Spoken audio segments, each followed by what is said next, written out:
Okay, guys, what is up? This is Aji Senpai here today to review One Piece episode 638. So this episode mainly resolves Block B. So after this episode, Block B is over, and we're transitioning when it comes to the tournament into Block C. Now, when it comes to this episode, I like how the episode had great animation when it came to the fight specifically. When it came to the fight specifically, like Ricky versus Blue Gilly, Bartolomeo versus Bellamy, and even the King Punch, of course, from my nigga, the King of Providence, Elizabeth II. Now, this episode mainly it was short when it came to the whole. I won't say no. It was the story progression was there because Block B's not finished, but it was mainly just a fight sort of episode. So let's talk about the fighters within Block B. Ricky. I'm gonna start with Ricky first. Ricky, despite the fact that he's been pretty good so far with when it comes to the tournament, we see him get taken out by Blue Gilly pretty damn easily. And Blue Gilly actually confirms via what he says that hey, it's not smart for you to fight with a blunt sword. You should use a sharp sword. So it is confirmed that Ricky's sword is blunt. And me personally, when it comes to the whole blunt sword thing, Ricky did go in, but it's not. I don't. It's whatever to me. I mean, yeah, like Blue Gilly said, it would have been smarter to use a sharp sword. It really would have. But we'll see where that goes. But when it comes to Ricky, we find out two things. Number one, under his mask, we see some gray hair, so he's probably an old guy. And number two, he has a taste for Doflamingo and what the Colosseum is. Like, you know how the Colosseum is about fighting and blood and stuff like that. He has a distaste for that, and he also has a distaste for Doflamingo. And that may be the reason as to why Ricky is trying to get the Marimar no Mi in the first place, why he entered into the tournament. Now, let's talk about Blue Gilly. Now, Blue Gilly was awesome. Now, it's against fodder, but at least Blue Gilly put in work because he went up against the Gama and Elizabeth II's alliance. And there was like a bunch of dudes, a bunch of New World fodder holding swords out, just making sure that King Prudence is safe. Because right after that's over, they're gonna go start fighting among themselves. That's a part according to the plan. And Blue Gilly, he just wipes out most of the alliance with just his legs. And I like how Blue Gilly, he like puts his arms up, but doesn't use his arms. It just launches his kicks. Bam, bam. Yo, that's kind of epic. I mean, I think Sanji's done it a lot of times before because he's basically martial arts with his legs. But with Blue Gilly, it's just cool. And it's like metal whips, like bam, bam, just taking out dudes with just his legs the entire time.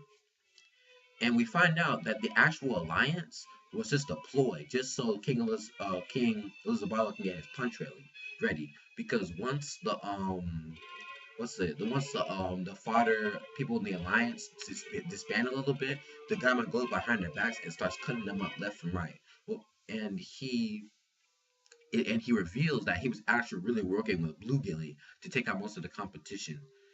Is that smart? Yeah, because Blue Gilly is pretty strong dude. And then we find out, and I thought this was funny as fuck. We find out that Blue Gilly was going to portray the Gama as well, because as soon as Blue Gilly turns around, bam, to the right, the Gama goes flying out of the ring. And so, yeah, basically the alliance got fucked up. It was pretty funny for the most part. When it comes to King Lizabala, I'm gonna put him up for a little bit later. When it comes to Bartolomeo and Bellamy, the two go at it, and we see that Bartolomeo's powers are really strong because it's taking all of Bellamy's attacks and just pushing Bellamy farther and farther. And Bartolomeo really isn't making that much of a movement. He's just putting his hands in his pockets, just staring at the Bellamy. Because, like, despite the fact that Bellamy got stronger, I wouldn't say like it's not really like working well against Bartolomeo, which is sad because I'm sitting there. I'm like, I mean, he's not doing anything. He's doing something, but he's not really putting in any work. Like it's the bird, whatever it is that's guarding Bartolomeo is still there. So basically, we do see though that Bellamy manages to grab Bartolomeo's shirt. It's like, yeah, it's like I got you now. So there may have been some type of way to get to Bartolomeo and actually like touch him and hurt him physically. So when it comes to that aspect, I'll give Bellamy that. At least he's he's perceptive and he can notice things. So I'll give him that. Now when it comes to my man Elizabeth, the King Punch, it's been hyped for 2 episodes, man. It's insane. The King Punch, and I like how well I'm interested in how the anime did this. When Elizabeth was ready to throw the punch, you know, but a couple of the fighter gladiators were still there. Blue Gilly was about to attack, but he stopped because he's like, "Whoa, what's going on?" And then we see Barcelona and Bellamy notice what's happening with the King, and the King just pulls back.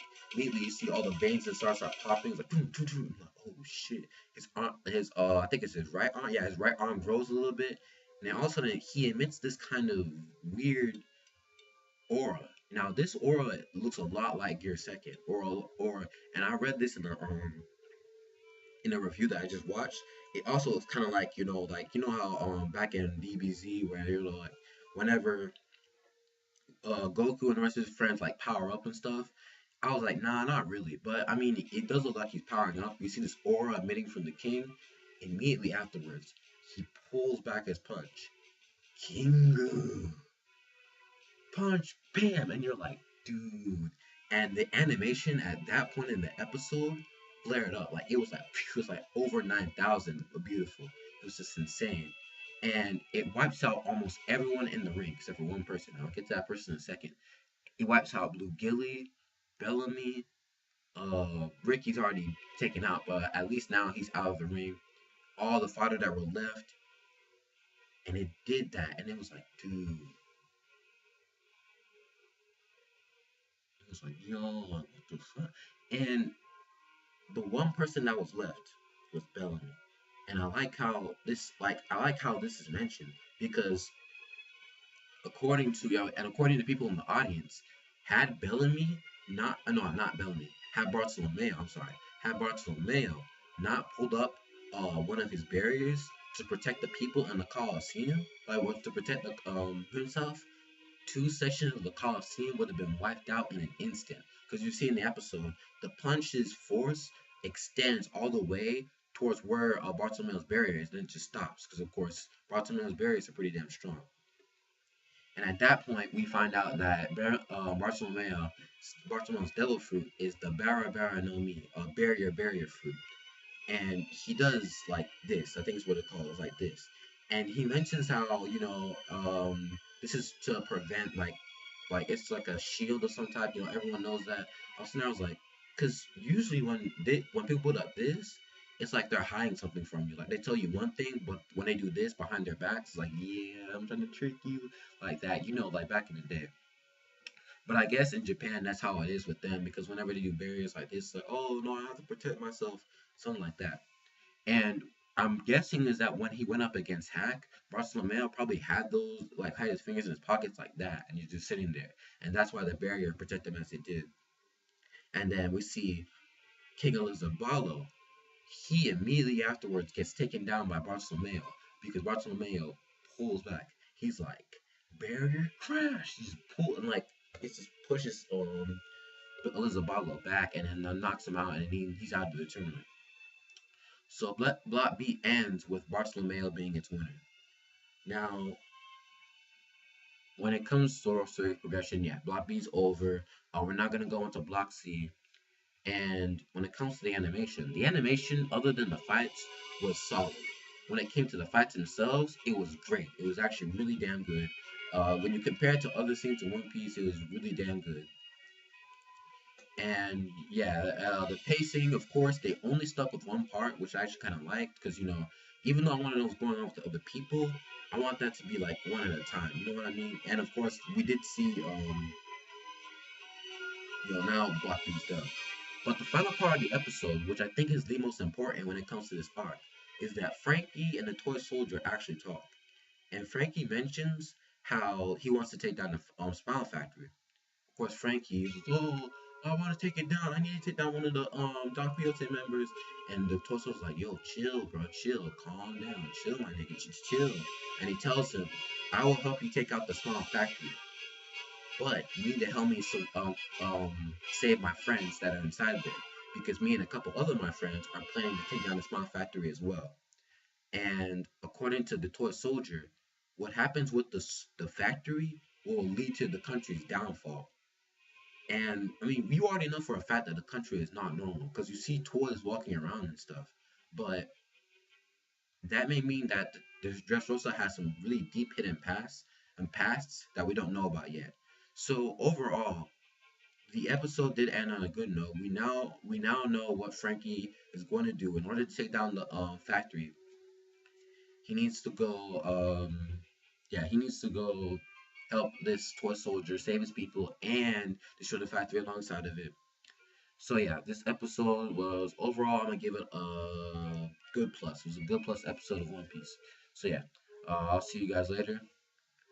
Like the video if you like it. Dislike it if you don't.